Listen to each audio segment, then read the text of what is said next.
Good morning, folks. Welcome to our daily devotional this morning. We're going to go to the Old Testament, to the book of Daniel, chapter 6 and verses 26 and 27.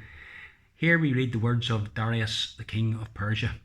I issue a decree that in every part of my kingdom, people must fear and reverence the God of Daniel.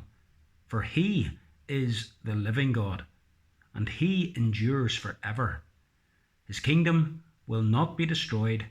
His dominion will never end. Darius, of course, had come to understand the greatness of the God of Daniel. That, of course, is the God of the Bible. And he'd come to realize that as a result of God preserving Daniel from the lions, into whose pit Daniel had been cast by the king himself. The king, of course, had been tricked into doing it, and he was greatly upset that Daniel was being thrown to the lions.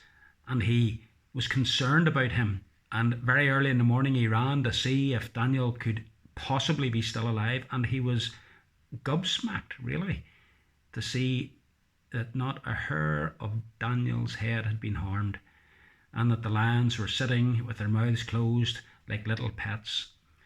And whenever Daniel was brought out of the lion's den, Darius came to realize this God in whom Daniel trusted was the true God. He wasn't like the gods of the Medes and the Persians and the Babylonians and the Assyrians.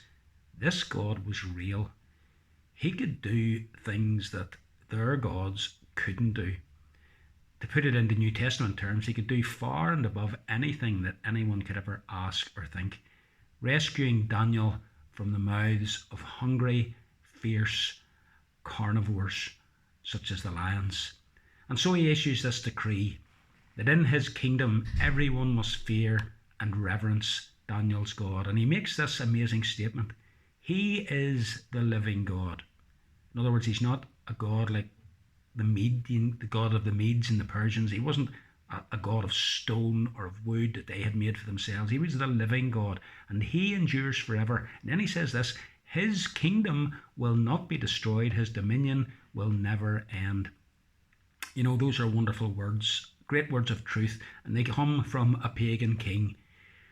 God's kingdom will not be destroyed. His rule will never end. The kingdom of God has been established in this world, and as Christians we look around and we think God's kingdom isn't doing very well at the minute. We see wicked men being successful. We see governments and rulers who have no thought of God, and they're prospering and they're passing all kinds of laws that are totally against God's law, and we wonder, how can God's kingdom ever continue? How can it ever succeed?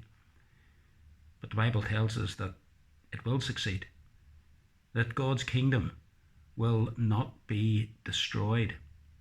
Rather, it will destroy every other kingdom, and it will be the only kingdom to ultimately succeed. Yes, the kingdoms of this world may rise for a time, but like the ancient kingdoms at the time of Darius, they will rise and they will fall. The Babylonians, it was thought that no one would ever overthrow them, and they were overthrown. Along came the Medes and the Persians. They eventually gave way. And the Greek Empire rose, and it gave way, and the Roman Empire rose, and today we have the Russians, and we have the Americans, and we have the North Koreans, and we have the Chinese. But there's another kingdom in this world, and that is the kingdom of God. And slowly but surely, that kingdom is spreading. That kingdom is becoming increasingly established, and one day the king of that kingdom will once again come back to this world, and all his enemies will be made his footstool, and he will rule forever and ever.